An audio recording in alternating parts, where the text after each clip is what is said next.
News from Guyana, the region and the world. Compiled in the News Talk Radio newsroom and powered by DemeraraWaves.com.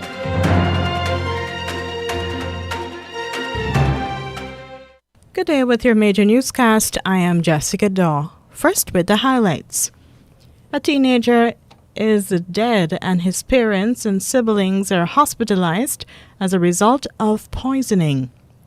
Sugar workers are getting a 7% wage and a salary increase for this year. Former leader of the People's National Congress Reform, David Granger, extends congratulations to Aubrey Norton on his election as the next leader and commits to continuing to contribute to the party. And in the region, nurses in Barbados end the strike as the Barbados government and the Barbados Nurses Association have reached agreement to resolve long-standing issues for the healthcare workers. And you will also have your international news, the latest bulletin come from the BBC. The details of these stories and more in just a moment. Advertise with us on News Talk Radio Guyana 103.1 FM for best coverage on programs on motivation, beauty and health, parenting and relationships, knowing your rights, and a variety of enlightening content, and get value for your money. Call our helpful staff today on 223-1056 or 223-1041 today. Now for the news in detail. A 13-year-old boy of Northwest District has died and his parents and siblings have been sickened after drinking a locally made liquid product. Dead is Rondell Henry of Aruka Village and a student of Aruka Mount Primary School. Those hospitalized in a critical condition suffering from suspected poisoning are his father, 35-year-old Ronald David, 11-year-old Kevin Henry, brother of the deceased, 4-year-old Kelvin Henry, brother of the deceased, 7-year-old Selena Henry, sister of the deceased, and 34-year-old Donette Henry, mother of the deceased. Police said that about 4 p.m. on December 19, the 13-year-old boy and his family members started getting complications of diarrhea and vomiting after allegedly consuming a local-made liquid product. On Monday, December 20, at about 1 p.m., the 13-year-old boy became motionless at home and was pronounced dead on arrival at the Mabaruma Regional Hospital. The other family members were immediately taken to Mabaruma Regional Hospital, where they were all seen by doctors and admitted as patients in a critical condition. According to the Guyana Police Force, a team of environmental officers and police ranks visited the scene where checks were made on and around the premises, but no containers or any relating to a poisonous substance were found. Police say they are closely working along with the health officials and investigations are in progress. Workers of the state-owned Guyana Sugar Corporation, GuySuco, are to receive a 7% increase in wages and salaries. The decision was welcomed by the Guyana Agriculture and General Workers Union, GAU, which recalled a commitment that had been given by Vice President Barra Jagdeo earlier this year. The union, which is closely aligned to the governing People's Progressive Party, PPP, said the pay hike for 2021 marked a reversal of a discriminatory policy of then David Granger-led coalition administration. GAU, which is closely aligned to the governing People's Progressive Party, estimates that between 2015 and 2019, sugar workers' real wages had declined by about 42%. Government had refused to meet with the Public Service Union, Teachers Union and the Guyana Trades Union Congress to discuss wages and salaries. Former President David Granger and former leader of the People's National Congress Reform has extended congratulations to Comrade Aubrey Norton on his election as fifth leader of the People's National Congress Reform at the 21st Biennial Delegates Congress. In a statement on Tuesday, Mr. Granger expressed satisfaction that the process that was initiated by the presentation of the report of the Ad Hoc Advisory Committee on Congress to the Central Executive Committee in April 2020 led to the convening of a safe and successful Congress in December. Mr. Granger assures the new leader, Mr. Aubrey Norton, that he will continue to contribute to the party and his commitment to the satisfactory conclusion of the party's reform process. Mr. Granger also pledged his support for the party's program and adherence to the party's principles. Dr. Richard Van West Charles and Valda Lawrence have been appointed as advisors in the People's National Congress Reform (PNCR). Leader of the PNCR, Aubrey Norton, following the official declaration and installation of the party's leadership yesterday, said this is part of his approach to inclusive governance.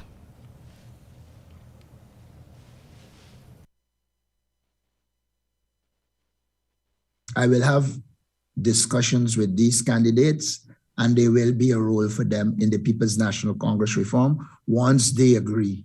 I've said that I've already begun to talk to Comrade Van West Charles, and I intend to speak with Comrade Harmon, and we will work the way forward. The only thing I can promise you is that anyone who wants to contribute to this party will be allowed to do so, whether they competed against me or not. Mr. Norton also remarked that he will be consulting with former Chairman Valda Lawrence to accept an appointment. But I want to give a special thank you to the Chairman of the party, Comrade Valda Lawrence, who managed excellently a period I would call the period of uncertainty. You surely brought certainty to it and give direction. As you all are aware, Comrade Lawrence indicated that she was not going to compete for any position on the executive, but may I also state that the second advisor to the party, and not necessarily in that order, will be Comrade Valda Lawrence. He says the key among those objectives is holding the governing People's Progressive Party and ultimately taking back the reins of government. The Health Ministry says it continues to see a decline in active cases, but is vigilant against a surge. During his COVID update on Monday, December 20, Health Minister Dr. Frank Anthony says more than 50 new cases were recorded. Over the last 24 hours, we would have recorded 21 new cases. And right now, across the country, we have 818 active cases. In all the regions, we have active cases, but right now in Region 4, there are about 390 active cases across the region. That is followed by Region 6 with 189 cases and Region 3 with 95 cases. So these are predominantly the areas where we have active cases. Dr. Anthony says of those hospitalized, 26 people currently in hospital are severely sickened by the virus. As of yesterday, we've had 38 persons in hospital. Of the 38, 31 of them are at the Ocean View Hospital, with 11 persons in the ICU. Of the 38 that are in hospital, we have 26 persons who require oxygen, so they have a more severe form of COVID. The health minister says the ministry has administered 408,838 first doses of COVID vaccines to adults, 18 years and older, and 290,688 are fully vaccinated. Children 12 to 17 years old partially vaccinated total 30,028, and 21,309 of the same age group are fully vaccinated. The minister says there are 9,156 persons who have received a booster shot.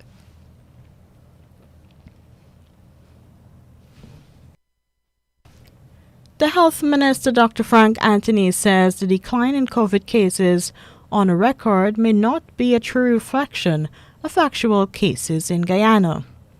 The Health Minister is urging caution as he discloses that a drop in the number of persons being tested for COVID-19 may be a factor for low numbers. One, we have seen that across the board, not a lot of people are coming to get tested, and therefore it might give us a sense that we have a decrease in cases, whereas if there's a drop in testing, then we wouldn't accurately be able to see what is happening with the pandemic across the country. Dr. Frank Anthony has renewed his call for persons to get tested at any of the more than 100 established testing sites. Those persons who believe they might have been exposed to COVID, we're asking them to go and get tested. We have testing sites in every region of the country. All our regional hospitals are equipped to do testing, so if you believe that you have been exposed to someone with COVID, we're encouraging you to go get tested. It's the responsible thing to do, because if you test positive, then you're required to isolate so that you don't continue that chain of spreading the disease. There are now 818 active COVID-19 cases recorded across the country. 390 of those are in Region 4, Demerara-Mahaica, with the remaining spread across the other regions. A 21-year-old man in Region 9, Upper Takatua, Upper Cueva, has been arrested for allegedly raping a 21-year-old disabled woman. Police were told that the woman was home alone when the man went to the premises, held the woman down, and raped her. Investigators say that relatives found her crying, and then she told them of the ordeal. The man was arrested by public-spirited citizens and handed over to the police. After he was told of the allegation, the man told investigators that he went to charge his phone and held on to her for 1 minute, and she told him to stop, and he stopped. He was placed into custody pending investigations. A deportee has been arrested for allegedly being in possession of more than 2 kilograms of cocaine. The Customs Anti-Narcotic Unit, CANU, says he was arrested on Austin Street, Campbellville, yesterday. Anti-drug agents say that when he was approached, he crashed his bicycle into a parked vehicle. A search was conducted, and Kanu says a brick-like object was found in his bag. He was then taken to his home, where Kanu says another brick-like object was found. The anti-drug agency says the more than 2 kilograms of cocaine was most likely being prepared for trafficking to the United States. The street value is estimated at almost $14 million.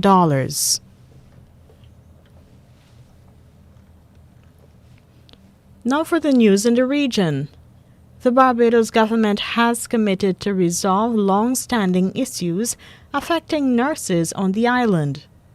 The Barbados Today Evening News reported that Health and Wellness Minister Lieutenant Colonel Jeffrey Bostick made the announcement at a news conference Monday evening. We are also going to be establishing a committee to deal with the late and sporadic payments in the public service. And this is so because, well, the nurses have been complaining, and not only nurses, throughout the healthcare system, we've been having issues over the last several years. And these issues continue even though things are not as bad as they were back then, but we still need to do better. And this is a problem that has to be addressed not only for healthcare, not only for nurses, but throughout the entire public service. Following the commitment by the government, President of the Barbados Nurses Association, Valerie Francis Miller, called for the nurses to return to work after describing the talks as productive. Were matters that were being raised by nurses for quite some time over the years, and we have made some strides in which we have achieved some short-term things, we have some medium-term things, and some long-term things to achieve. And we have made some strides. So I believe that these are things that they have been asking for too as well. And today we were able to achieve some of these things. So I believe, and I would like to ask them to return and let us come and negotiate with these entities so that we can push nursing forward. Nurses in Barbados engaged in strike action to call attention to several issues including appointments, transportation, and uniform allowances affecting nurses, which were not being addressed. Police in the Bahamas are warning the public to be alert against scammers during the Christmas shopping season and while conducting other business transactions. Here's a report from our News Bahamas reporter, Jasmine Brown.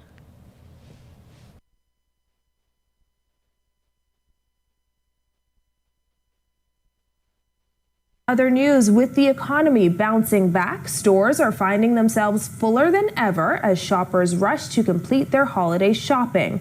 But with the holiday sales in full swing, so are scammers. Jasmine Brown reports.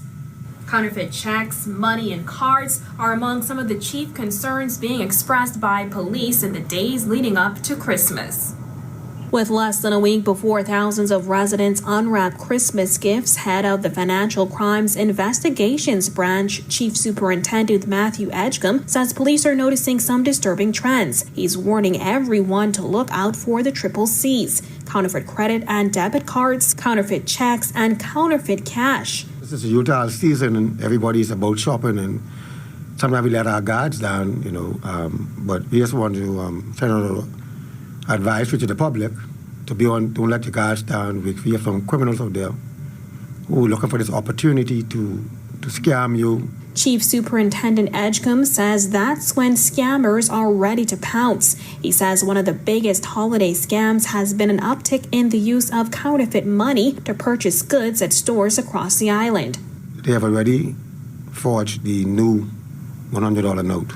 In 2020, more than $30,000 in counterfeit cash was confiscated by police. $22,000 worth of those counterfeit bills were in Bahamian currency, while just over $10,300 of those bills were American. Edgecombe is also warning Abaco businesses to remain alert as scores of counterfeit $100 bills are popping up in their communities. Now, when it comes to fake credit and debit cards, the Financial Crimes Investigator says advances in technology has helped scammers get craftier with stealing people's banking information. Edgecombe says that card information is then loaded onto a dummy credit card, and the scammers go on to make thousands of dollars worth of purchases. One time ago, we had a lot of foreigners coming up as tourists doing it, and they must catch on to it now, and we have a lot of people doing it now.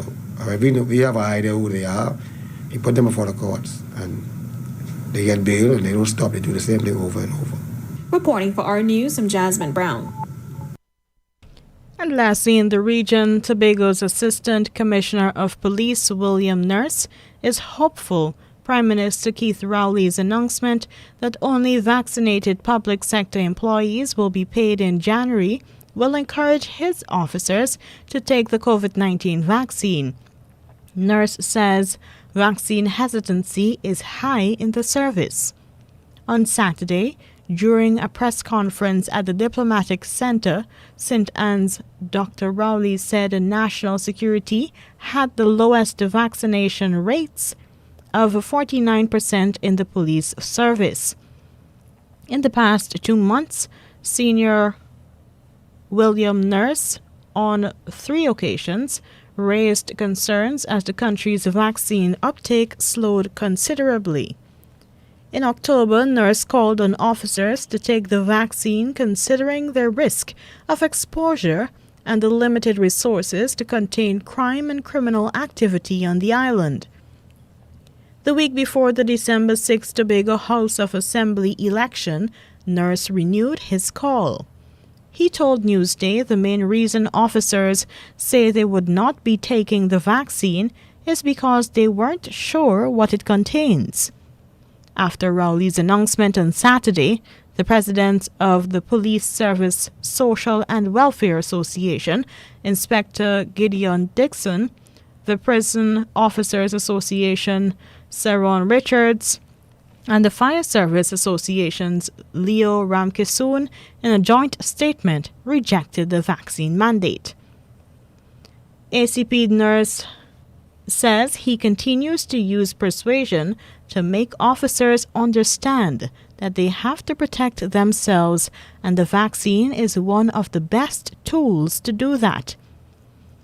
ACP William Nurse says he will not join with the associations in lending any voice to oppose the Prime Minister's vaccine mandate, but is in full support of the announcement of no pay until vaccinated. Here now is your international news coming from the BBC. Hello, this is Julie Candler with the BBC News. The High Court in London has ordered the ruler of Dubai to pay more than $700 million to his ex-wife, Princess Haya of Jordan. The princess fled Dubai for Britain 2 years ago. The sheikh will pay more than $300 million straight away and will then make ongoing payments to their 2 children, as our correspondent Frank Gardner explains. That includes a guaranteed secured payment of $382 million for the future of the children. But in amongst all of this is money for pets, ponies, nanny and nurse, various toys, holidays and so on. I mean, it is a picture of an extraordinarily lavish lifestyle by most people's standards. But the judge ruled that given the lavish standard that the children had enjoyed, that this needed to be maintained as much as possible. The Ethiopian government says the military is clearing Tigrayan fighters from the northern regions of Amhara and Afar, which border Tigray. The government spokeswoman, Belin Seyum, rejected Monday's statement by the Tigray People's Liberation Front that it had conducted a strategic withdrawal from the areas in the hope that it would lead to a ceasefire. She said federal troops and their allies had won a series of victories. We have made considerable gains in reversing the occupation by TPLF of many Amhara and Afar towns. These gains have been made in very heavy battles that have been undertaken over the past weeks, most recent being the full clearing of TPLF from North Wallo zone and liberating its strategic capital, Waldia. An international pressure group has called on the Nigerian authorities to suspend the closure of camps hosting nearly 2 million internally displaced people, or IDPs, in the northeastern city of Maiduguri. Human Rights Watch said many of those who'd been resettled were not offered suitable housing. Chris Iwoko reports.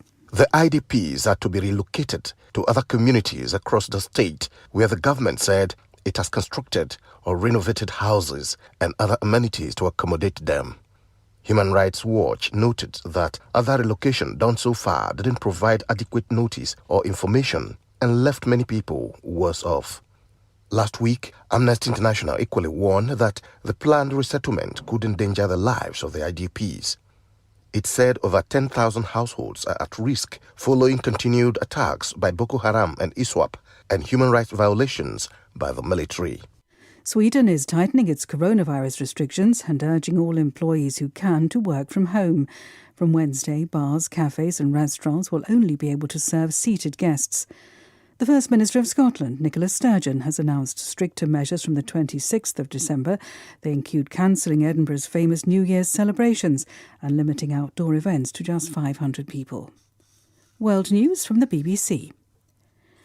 A man has pleaded not guilty to the murder of the British MP David Amess, who was killed in October at his constituency office in South East England. The 25-year-old Ali Harbi Ali also pleaded not guilty to preparing acts of terrorism.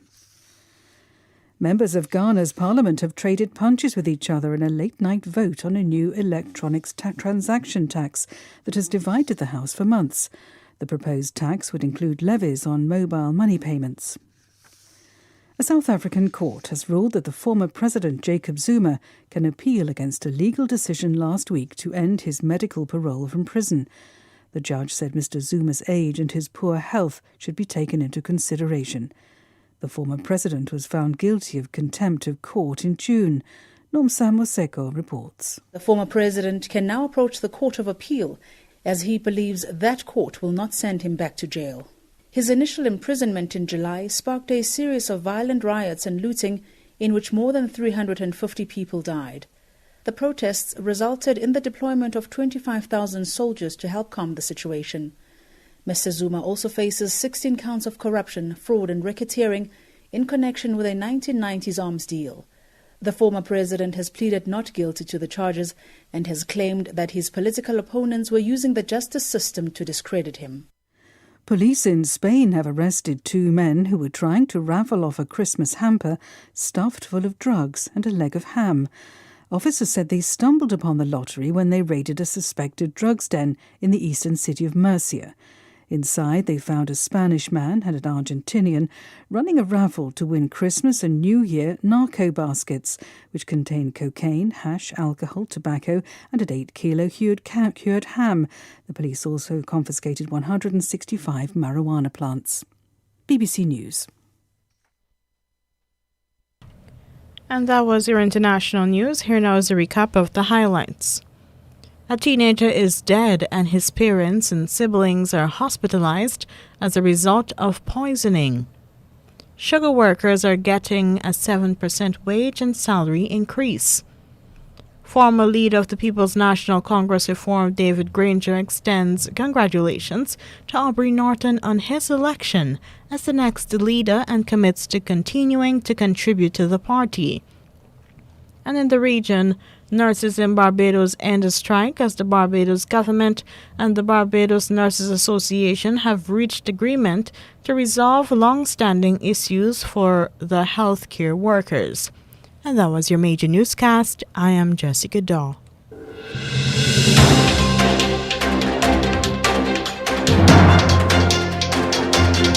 This has been the news, compiled in the News Talk Radio Newsroom. For ongoing updates, visit demerarawaves.com, and you can check facebook.com/demwaves and twitter.com/